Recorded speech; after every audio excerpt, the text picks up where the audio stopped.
Assalamualaikum warahmatullahi wabarakatuh. Alhamdulillah wassalatu wassalamu ala Rasulillah wa ala alihi wa sahbihi wa mawala amma ba'du.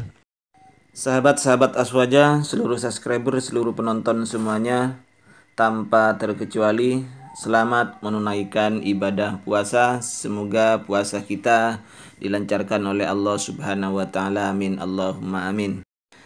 Dan semoga Allah Subhanahu wa ta'ala senantiasa memberikan rahmatnya, taufiknya, hidayahnya, maghfirahnya, memberikan kelancaran rezeki dan kesehatan kepada kita semua. Amin Allahumma amin.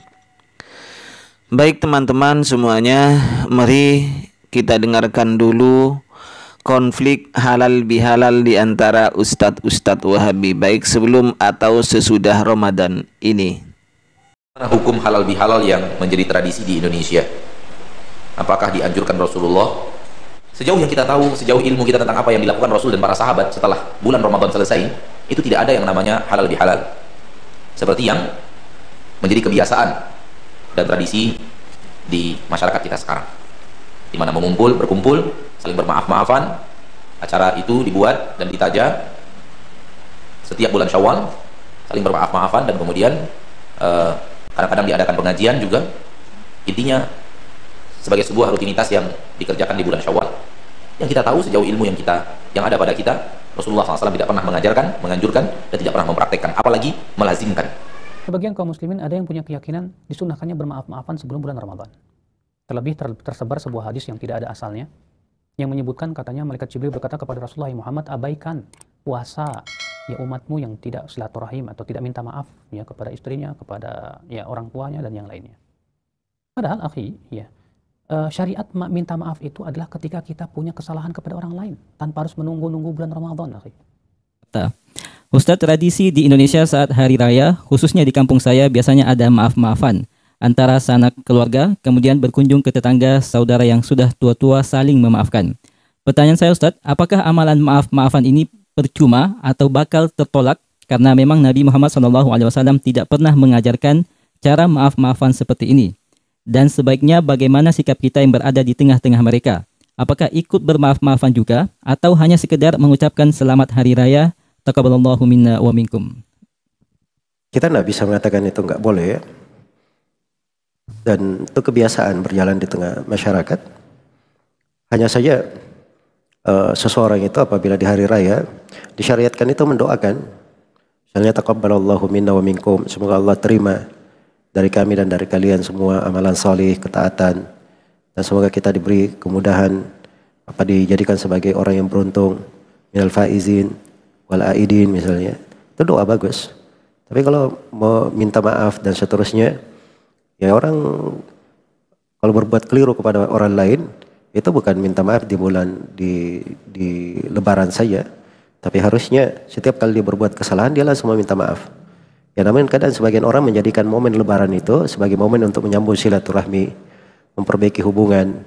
Ada renggang, dia bisa minta maaf di pas Lebaran. Biasanya hati orang lebih terbuka. Mungkin pada hal yang seperti itu.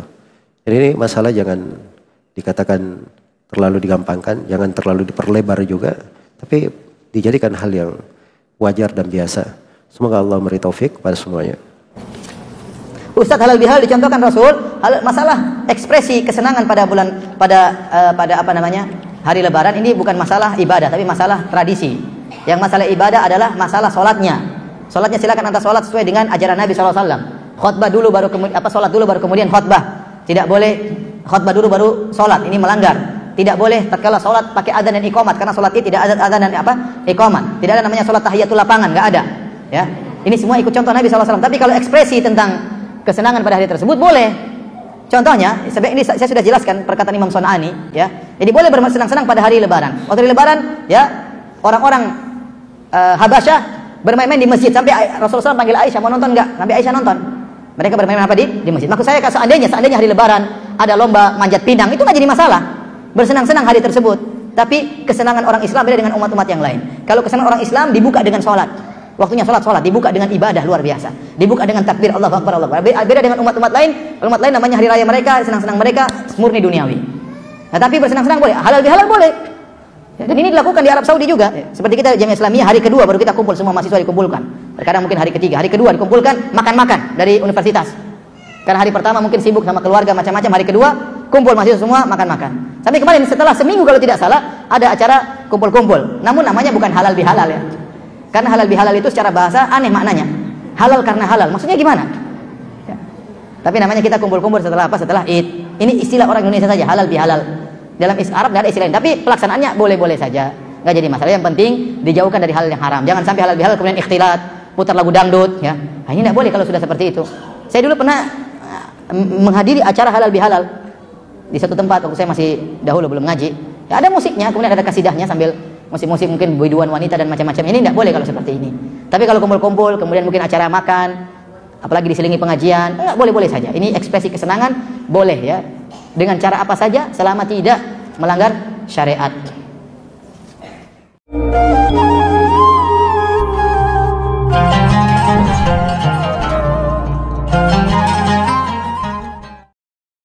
Baik teman-teman, mari kita bedah sekarang fatwanya Syekh Utsaimin. Beliau ditanya tentang hukum salaman, saling peluk, kemudian hukum tahniah, mengucapkan selamat setelah Id. Lalu bagaimana jawaban beliau? Hadhil asya'u la ba'sa biha. Semua itu tidak apa-apa. Li'anna an-nasa la yattakhidunaha ala sabilit ta'abbud wat taqarrub ila Allah azza wa jalla. Orang-orang itu yang salaman, yang saling peluk, yang saling mengucapkan saling tahniah, saling ucapkan selamat, itu semua dilakukan bukan dengan tujuan ta'abbud dan taqarrub terhadap Allah Subhanahu wa taala. Apa wa inna ma yattakhidunaha ala sabilil ada. Itu sudah kebiasaan.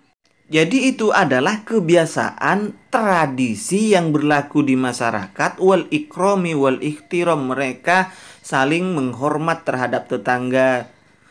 Wa ma damat adah lam yarid syar'u bin nahyi anha fa innal asla fiha al ibaha. Jika kebiasaan, tradisi tidak ada larangan dari syariat, maka itu diperbolehkan, Mas Bro. Diperbolehkan. Jadi gimana ya Ustadz Wahabi, sedikit-sedikit dilarang, sedikit-sedikit tidak ada contoh dari Rasulullah. Ya Allah, itu tradisi di masyarakat. Setiap lebaran saling gini, saling begini. Ya.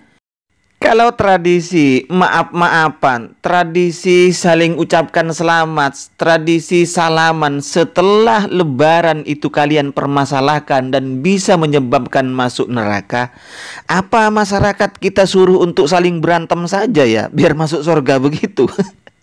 Kalau saling maaf-maafan dipermasalahkan bisa menyebabkan masuk neraka karena tidak ada contoh Rasulullah, ya suruh berantem aja masyarakat gitu aja. Selanjutnya ini adalah fatwa dari Syekh Soleh Al-Munajjid. Ma hukmu rosaili talabil afwi qabla Ramadan. Bagaimana hukum surat, mengirim surat permintaan maaf sebelum Ramadan? Lalu apa jawaban Syekh Soleh Al-Munajjid? Jami'ul a'mal as-solihah sawa'un kanat minal ibadah al-mahda lillah azza wa jalla kas-salati was-siyami wa nahwiha aw kanat min qabilil ihsan ilal khalqi jami'uha matlubah fi kulli waqtin. Semua pekerjaan solihah, baik ibadah mahdoh yang murni karena Allah atau qabilil ihsan dari arah ihsan terhadap sesama, semuanya itu matlubah fi kulli waqtin. Setiap saat itu matlubah. Wa yuta'akkadu al-hithu 'alaiha fil asmanil fadilah, dan lebih dikokohkan untuk menyemangati berbuat al-a'mal as-solihah itu al-asman al-fadilah di waktu-waktu yang mempunyai keutamaan. Kita lanjut ke bawah saja setelahnya, wa ma fuddilat hadhil asman illa liyahsulat tanafus fiha bi jamil a'mal at-thayyibah as-solihah, itu langsung ke bawahnya. Kata Syekh Utsaimin, wa minal a'mal as-solihah allati yusra'u al-hissu 'alaiha wat tawasi biha al-musamahah, apalagi waraf'ul adawat. Di antara pekerjaan-pekerjaan soleh yang disyariatkan al-hissu 'alaiha, untuk mendorong, memberikan semangat mengerjakan amal solihah dan saling tawasi, saling berwasiat, saling mengingatkan untuk mengerjakan amal solihah, itu adalah al-musamaha. Kita saling memaafkan. waraf'ul adawat, dan menghilangkan permusuhan. Ya diantaranya itu bro, tradisi yang ada di Indonesia halal bihalal itu mas bro. Walhasil anna munasabata talabil musamaha wal khuruj minal madlamah fi hadzal zaman al-fadil zahira. Kesimpulannya, berkenaan dengan saling memaafkan dan al-khuruj minal madlamah, tidak mendolimi tetangga pada waktu Idul Fitri itu zahira, itu sudah jelas kan? Wala yadhharu lana harajun insyaallah, dan tidak berdosa kita mengerjakan halal bihalal seperti itu.